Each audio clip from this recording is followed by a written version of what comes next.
Welcome to our webinar. We will be talking today about how to move from managing risk to more of a strategic view of resilience.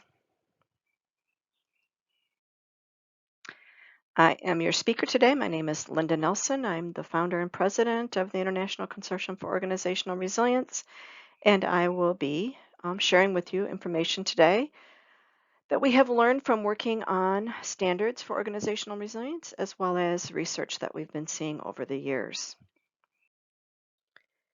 If it's taught us nothing else, the COVID-19 pandemic has provided the business case for leaders to move from a defensive risk management approach to a forward-looking stance based on strategic resilience. The pandemic crisis itself has dramatically illustrated the short-sightedness of focusing on a small number of well-defined risks and the need to instead create a long-term strategy to successfully navigate in a world where there is a dynamic pace of change. So today we'll be looking at how we should be addressing the challenges of managing risk in silos and moving away from a reactive approach. We'll also be looking at how to set the context for the resilience policy and strategy and figuring out what should be the focus of our efforts. How and what you might document in your organizational resilience policy. And looking really at how can you develop a strategic plan and how should you design that strategic plan. The recording will be available on our webinar page in a couple of days, as well as on our YouTube channel. If you have questions, this is a recorded session because of a scheduling conflict. So please share your questions in the survey that comes out after the webinar, or you can send an email to us at education@theicor.org, and we'll be happy to answer your questions there. And just a reminder that you will receive a certificate of attendance, but you need to attend a minimum of 35 minutes. The phrase beyond business continuity and managing risk is sometimes upsetting to people.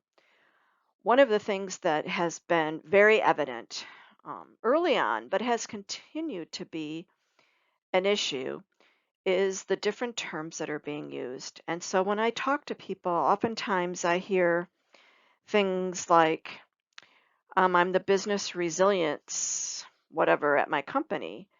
And in fact, what you're actually doing is business continuity. And you might be doing business continuity very well, but business continuity is but one piece.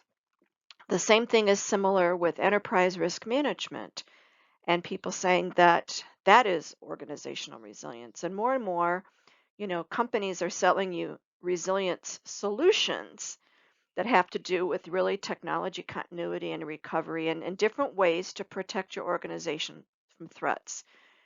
So in ICOR's mind, all of these systems could really be defined as operational resilience when you're looking at the different ways to manage risk, including business continuity, which is protecting you from a business interruption, that these can all be bundled together and looked at as operational resilience. And most of the time, these systems work really well, and they really work well at protecting your organizations from different types of risks. But a lot of also, they're not always adequate to address more complex and severe events, and they're often more times reactive than being agile and adaptive, which is that really the definition of resilience for a lot of organizations.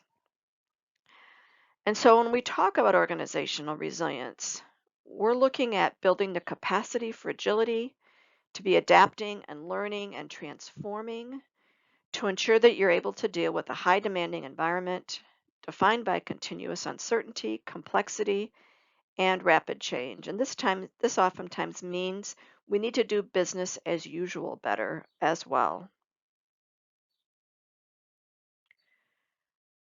One of the ways we can manage risk is by functional area or different silos. And so looking at things like your strategic risk, your compliance risk, your operational risk, looking at financial risk and reputational risk. And in many organizations, the very first thing you need to be doing is thinking about how can we manage this as one system versus as 5 different systems or more with that.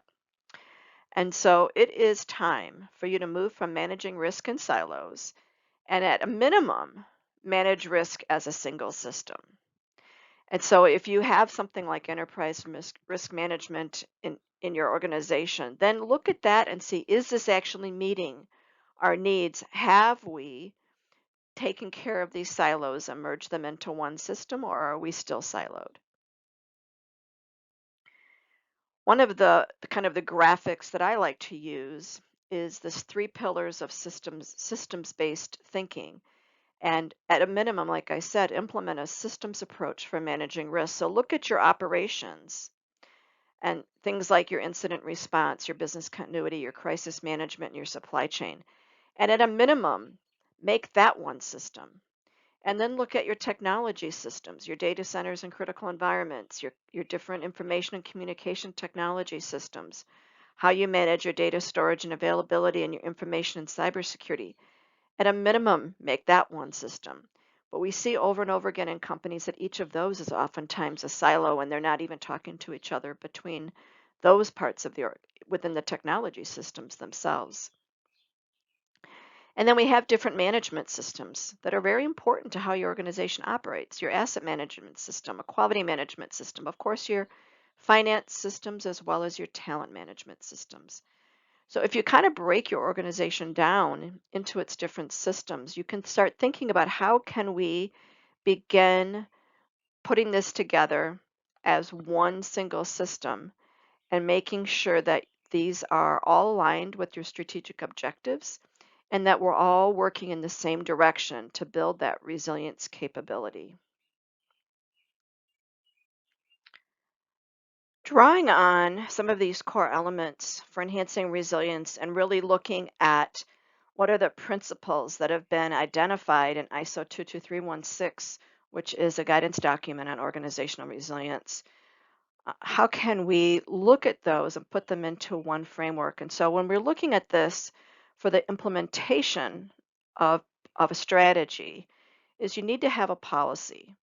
And within that policy, you need to make sure that your organization's behavior is aligned with that shared vision and purpose. And so we're talking about things like having that shared vision and clarity of purpose, that everyone has an understanding of your context and how you influence that context, and that you've got a culture that's supportive of organizational resilience. We also look at the governance structure, and that this governance structure is supported by a diversity of skills, leadership, knowledge, and experience. And as part of that, you've got effective and empowered leadership, you've got an ability to share information and knowledge, and you're really working on continuous or continual improvement and innovation. And then on the operations side, you're looking to make sure that you effectively manage risk and adapt to change. So making sure that you have available resources, that you're able to anticipate, absorb, and manage change, and that you have that coordination and alignment of those systems. And so these are things that we can consider as part of your strategies and your capabilities. And again, here we can kind of bundle together what we were talking about before, which is that operational resilience aspect. Digging into a little bit deeper. So if you're looking at how you can enhance resilience, you need to have a policy. And a policy really documents your intention to enhance your organization's resilience and to deliver on those resilience goals and objectives. So you need to have resilience goals and objectives. And this should be documented in a formal policy. With your governance structure, the design of your strategy should consider the organization's governance structure as well. How does your organization operate? And finally, on the operations side, is how are you going to implement a strategy that will effectively manage risk and adapt to change? So the question becomes, what is your context for resilience? You need to consider your organization's relationship with the multiple aspects of the ecosystem in which the organization exists. And then you need to have an understanding of the entire operational context in which your organization operates and achieves its objectives, and then provides that context and where you can find opportunities or the potential for big, huge threats to your organization that could emerge over time, and try to make sure that you're able to manage those. Let's break down this setting the context. And one of the things I really like is this icon that's part of the ICOR logo will be our tool for doing that today. So when we look at the ecosystem, we're looking at your international, your national, your regional, and your local, anything external and internal to the organization, and really looking at how the work environment operates. And then look closer at the organization itself, making sure that it's purpose-driven, customer-focused, multidisciplinary, and that you're moving away from silos. So looking at how is the work organized. Moving on to the team. So you need to look at how that work is being delivered, and you need high-performing teams with connected and iterative ways of working. You need to have leaders as well, and making sure that your leaders are inclusive and collaborative, and that they lead a diverse workforce. So looking at how work is managed and led. And finally, looking at your individuals themselves, looking at talent management and how they support the enabling of a more resilient and engaged workforce. So we're moving from how your work environment operates all the way down to how the work itself is executed. Let's dig a little deeper. When we look at how the work environment operates, your external context can be as broad as your organization operates. So if you're an international organization, or if you're just a smaller organization that's very local, what is your external context? And as part of that, you're going to want to look at, some people say, your stakeholders. So looking at things like your customers and your suppliers, your regulators and your competitors. Also looking at sources of vulnerability and risk, as well as opportunities where you might not have a lot of control. Your control might be very limited. So looking at the politics where you are, your legal and regulatory environment, your natural environment itself. So because your natural environment where your organization is operating is going to have an impact as well. What are your socioeconomics and your finance side of things? Sociological type of environment, your technology environment, and the expectations of the society where you're working. So if you're working, even in the United States, operating in Los Angeles is very different than operating in Chicago, or operating in Miami or Dallas, or operating in New York City. And in other countries, when you're moving from different countries, all of these things are going to look different. So when you're global, how you do things in one country might have to look different than how you're doing things in another country. Then when you look at that internal context, we're really looking at the organization's operating environment, its structure, and so what are your vision, your mission, your core values? What's your culture and your leadership styles? What kinds of environmental, social, and governance responsibilities are in place? What are your stakeholder expectations? What are your current policies and objectives and strategies? What kinds of operational requirements do you have in order to support those core products and services and your systems and your resources? And then what does your business as usual look like? And what are your crisis management capabilities? It's also going to be influenced by your natural and built environment. So, what kind of building are you in? What are the workforce demographics in your region?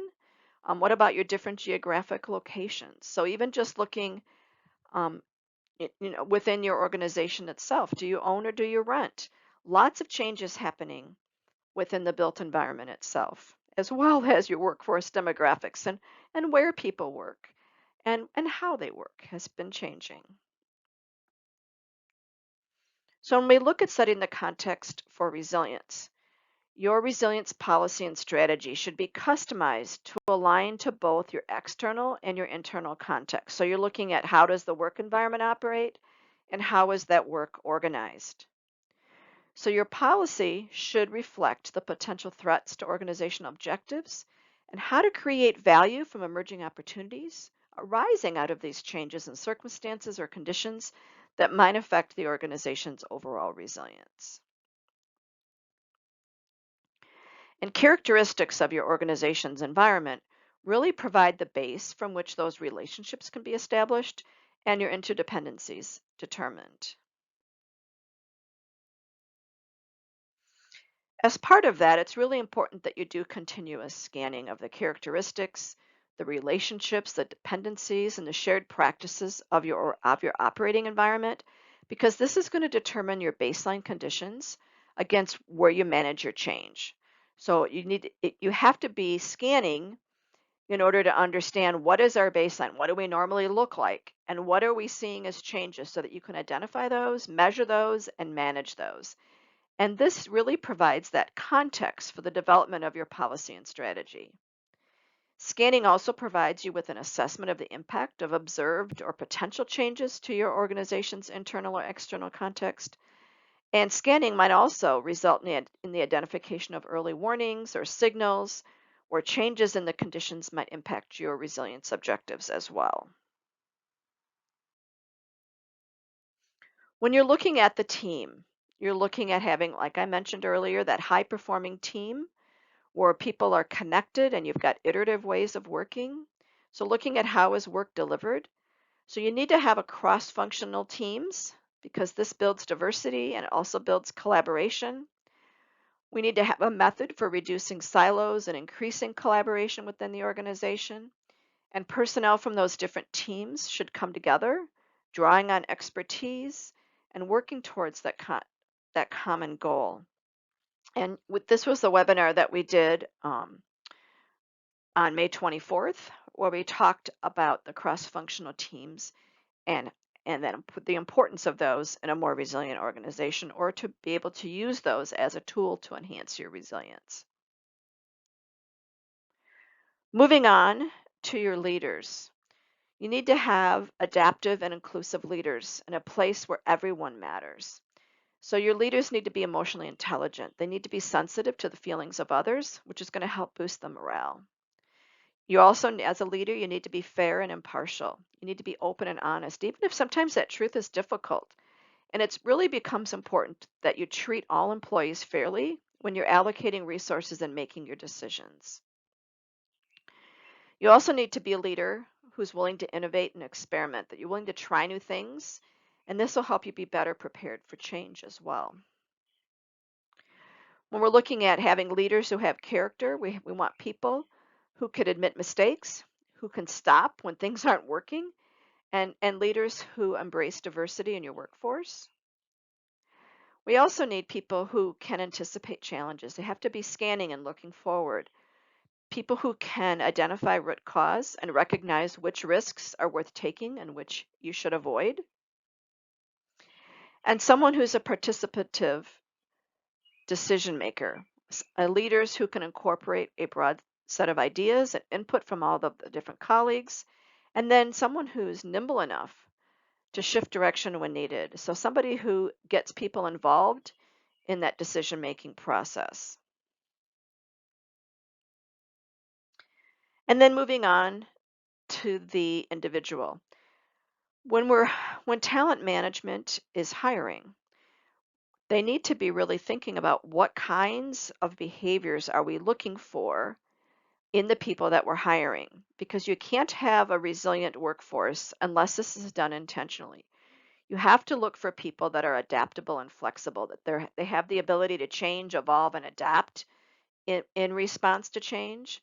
You need people who are resourceful and creative and innovative, where they can rapidly find different ways to achieve your objectives under those, again, those changing circumstances.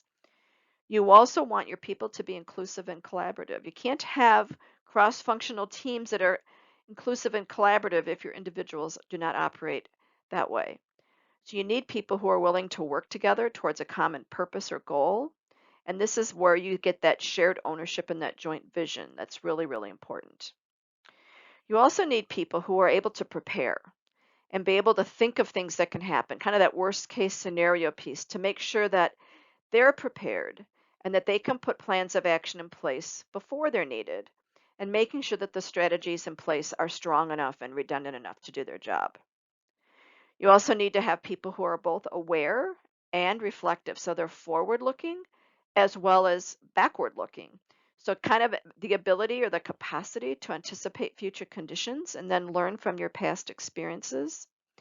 And then finally, making sure that you have people that can operate as diverse and as well as integrated. So, here we're looking for people who can recognize the importance of the diverse nature of working together. And that's where we go back to those cross functional teams and then getting them to work together in a collaborative and integrated way, making sure that everything that we do, where people are working together.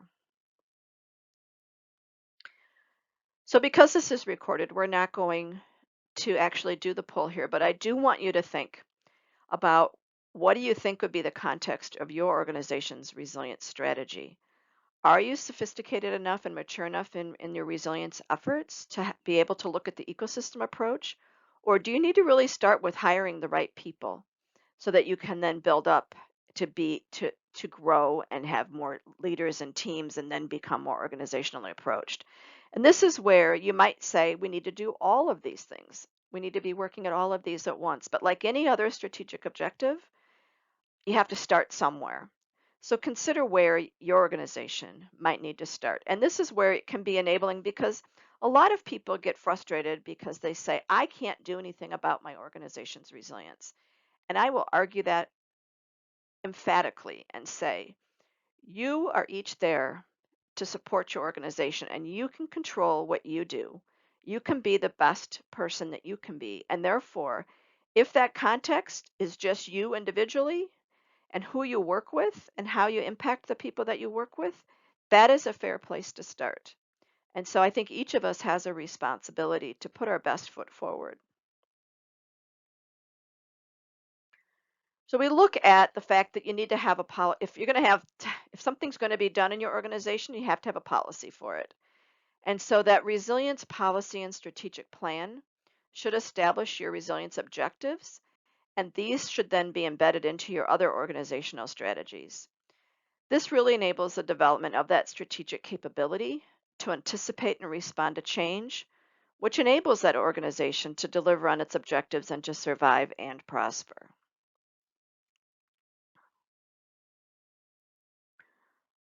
What should be documented in your policy? Well, the first thing, of course, like any other policy statement, it should reflect the nature of your operating environment and establish a very clear understanding among all your stakeholders of the internal and external complexities of where you're trying to seek to achieve its objectives. So when you're looking at your organizational context, this is going to influence both the nature and the scope of those policy objectives themselves. Even just looking at what is your desired state of resilience, your desired state of resilience might be we just need to make sure that all the areas of managing risk talk to each other. Or you might even have to go in a simpler place and say, like we talked about in our March webinar, we just need to make sure that our incident response structure is collaborative and that we have a single incident response structure depending on what the incident is and to figure out how we respond. So really you need to drill down and say, what is our desired state of enhanced resilience? And what kinds of objectives do we need to have in place in our policy to achieve those? Because the job of the policy is to clarify the understanding that resilience is an outcome, it's a state of being achieved by an organization, it's not a single discipline or function or process activity. And you will hear me say this whenever I speak, which is you cannot um, have a resilience plan. You have a resilience strategic plan, you have a resilience strategy, but this is not a process activity itself. When we look at the attributes of more resilient organizations, the one that comes up as number one every single time is having that shared vision and clarity of purpose. Your resilience policy should articulate your leadership's vision and purpose with respect to its strategic and operational objectives, as well as that commitment to continual improvement. The second attribute is this idea that you need to understand and influence your context. So your policy itself should demonstrate that there's a comprehensive understanding of your organization's internal and external environments, which then helps to inform your strategic decisions about the priorities for resilience. And of course, if you don't have a culture supportive of resilience, nothing else really matters. And so you need to have your policy should really very clearly confirm the commitment of the organization's leaders to enhance resilience. So some of the things that you should probably have in your policy is what's your governance model, what's your organizational structure, what are the roles and accountabilities for who's going to develop the strategy and the implementation plan. This is not your organizational resilience plan. This is your implementation plan. What kind of resource capabilities do we need? What kinds of knowledge is required? Remembering that we want to have that diversity of skills, leadership, knowledge, and experience with this. Make sure that your policy specifies authority levels and the empowerment of roles to support the design and implementation of your resilience policy and strategy.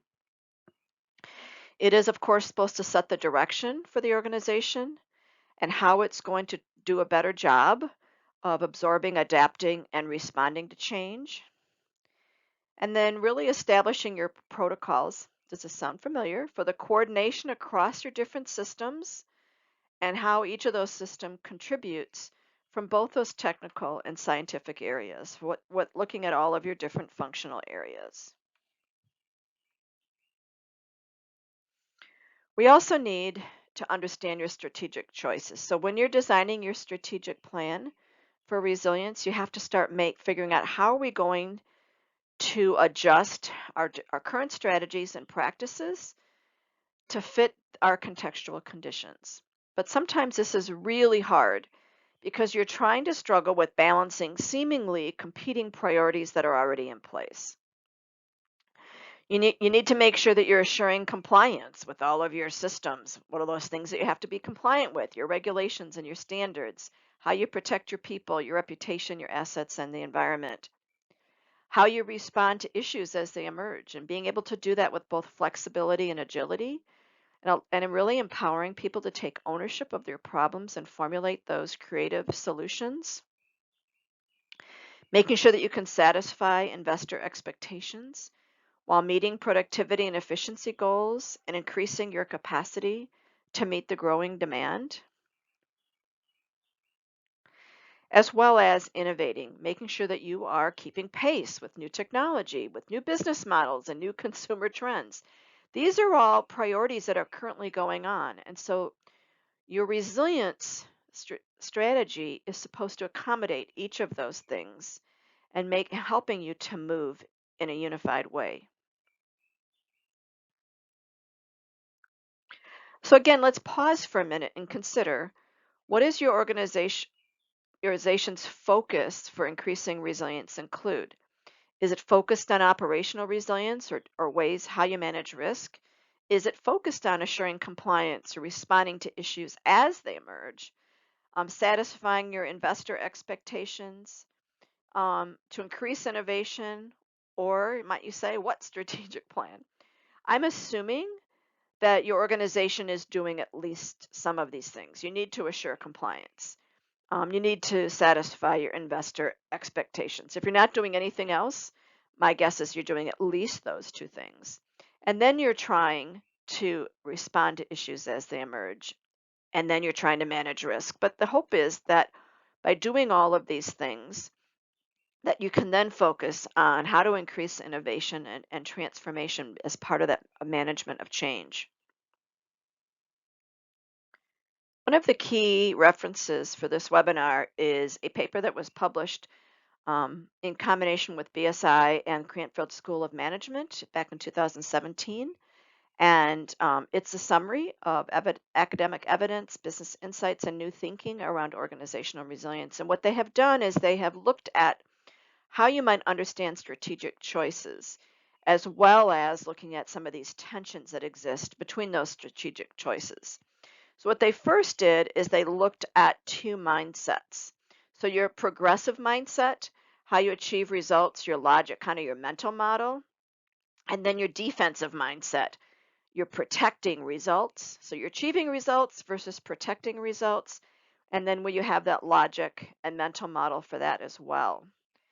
And then you have these two core perspectives on how resilience can be achieved and designed, which are tied between being very consistent, where you have goals and processes and routines and structures and systems and behaviors, and then your flexibility design, where you've got ideas and views and actions and structures and systems, routines and behaviors. So kind of this being progressive versus being defensive, and being consistent versus being flexible. And then you can have a defensive mindset that's very consistent. And here's where you might see things like preventive controls, where you're monitoring and complying, where you might have mindful action, where you're being defensive, but you're also being flexible. So you're noticing and responding. Where you see performance optimization, where you're being very progressive as well as consistent. So you're trying to improve and explore. And then this adaptive innovation, which is you're being progressive as well as flexible. So you're imagining and you're creating. So notice here, it isn't an either or, it's an and. We should be doing all four of these things. And depending on which part of the organization you're looking at, you might be doing more mindful action than performance optimization based on what your context is within that space itself.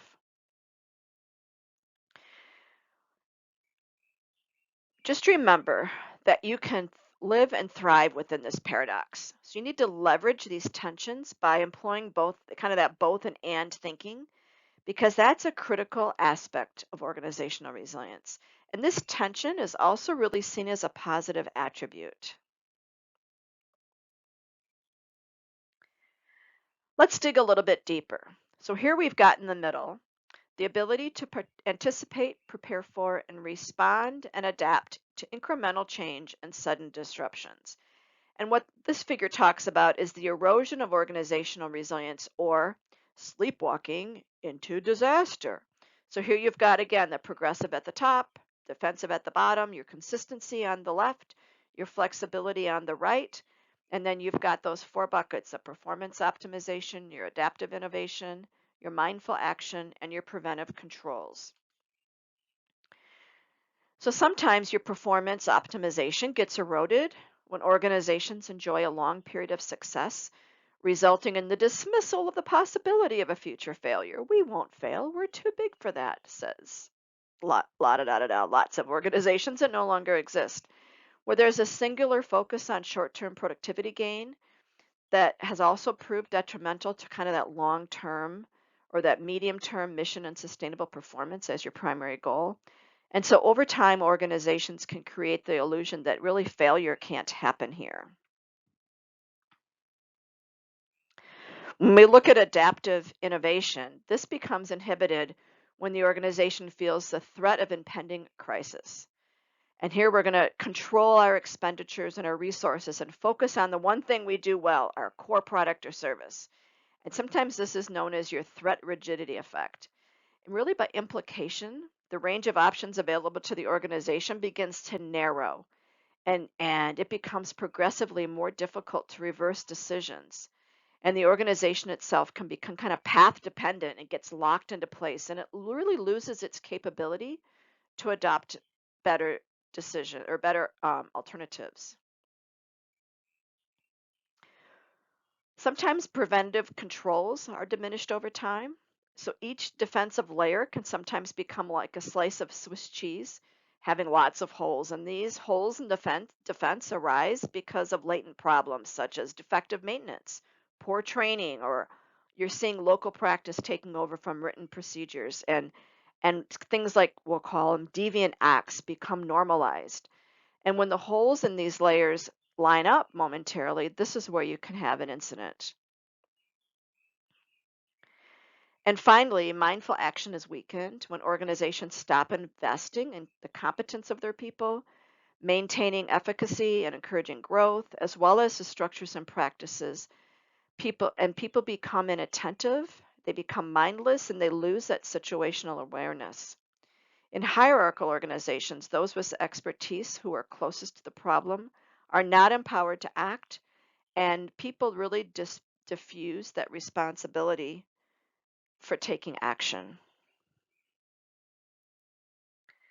And so, how do you manage those tensions between there? So, when you see it on the top left where you become brittle, where there's too little responsiveness, or you become really stagnant where you've got too little innovation, you become fragmented, you've got too little optimization, and on the innovative side, you've got disorder or too little control.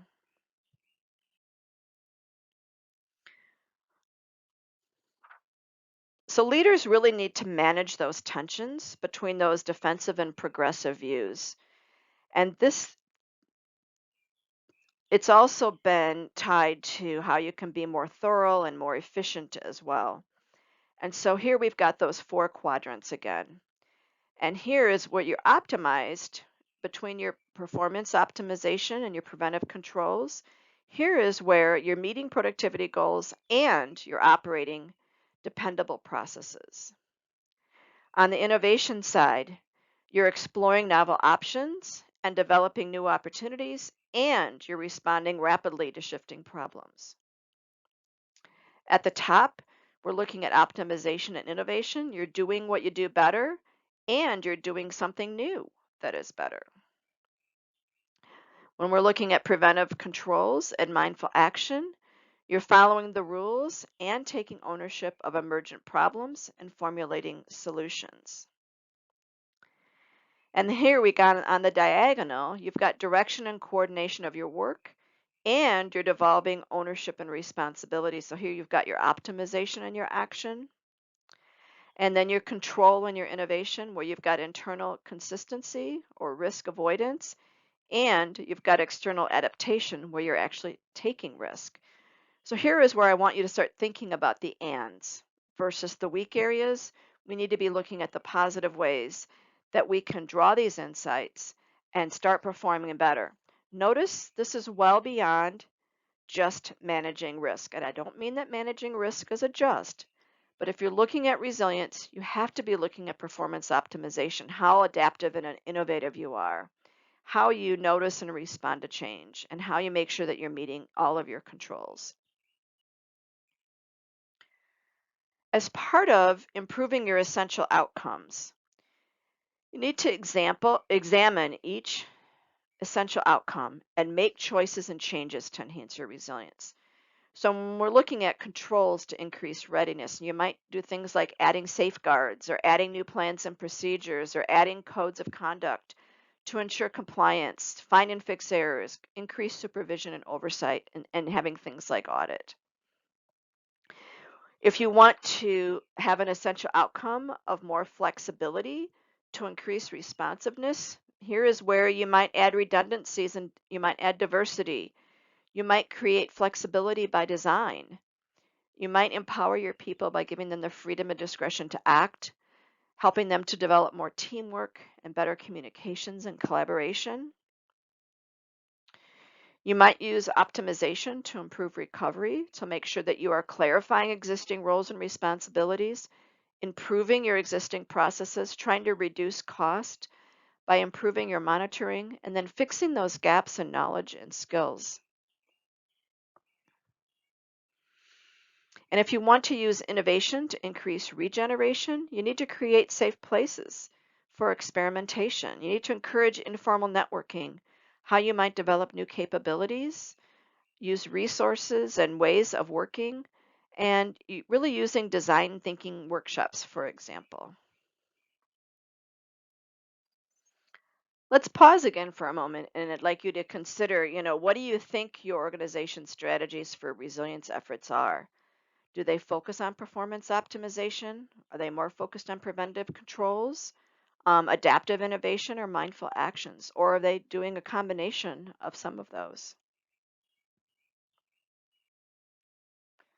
When we look at strategic design thinking, the first thing they really need to think about is how resilient do you want to be? So when you're looking at that, what do your stakeholders expect from you? If you're a financial institution or you make medical devices, your stakeholders are going to have very different expectations from you than if you're buying a piece of clothing, for example. I'm not making any objection. I'm just saying, depending on what you do and what service you provide, you're going to have different expectations from your stakeholders. And the question becomes, will your stakeholders value whatever change you're trying to propose? Do the changes resolve the problems that you have? What problem are you trying to solve? And what changes would you make if a complex and severe incident was an absolute certainty and you knew the date and time it would happen? Well, obviously, we don't often get that opportunity, but it is something to think about. The next question becomes, how feasible is it? How resilient can we be? What is actually practical? Do you have the know-how and the skills, the resources and technology to deliver the changes you think you need? How realistically can you make the changes happen? Or is this something that is possible in the foreseeable future? And then the third one is really your viability. How resilient are you required to be?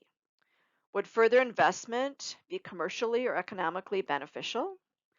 Does the business case for the changes make sense? Or can you afford not to make the changes? Or if you fail to invest, what is your exposure?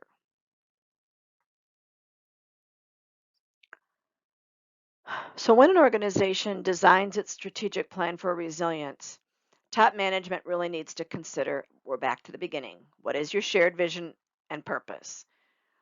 What is the alignment between your organization's values, its behaviors, your culture, and this resilient strategy that you're looking at? What are the alignment of and potential conflicts between your resilient strategy and other organizational strategies? What's the flexibility and agility of your strategic objectives to respond to changes in your organization's context? You need to set strategic objectives to achieve the enhanced state of desired resilience. So, what is your desired state of enhanced resilience? What are your initiatives that you're going to put in place? What are your targets to implement that strategy? How are you going to evaluate the success of your strategy?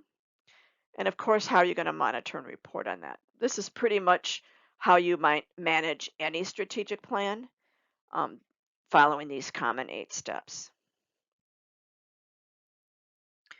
But remember, your strategy should be designed to achieve the objectives of your policy. It should consider your governance structure. And those responsible for designing and implementing the strategy should have that diversity of skills, knowledge, experience, and leadership capabilities. And it really should be designed to ensure that it embeds the resilience objectives into new and existing policies and strategies, that you've got that culture supportive of resilience, that you're communicating your strategy and you've consulted with stakeholders to ensure that whatever framework you put together is and remains appropriate, and making sure that all decisions that you make, including the development and setting of objectives, is aligned with the outcomes of your resilience policy. When we look at your governance structure, we're back to looking again at your effective and empowered leadership, to making sure that you've assigned responsibilities to coordinate those resilience activities and that everybody understands the purpose of those activities.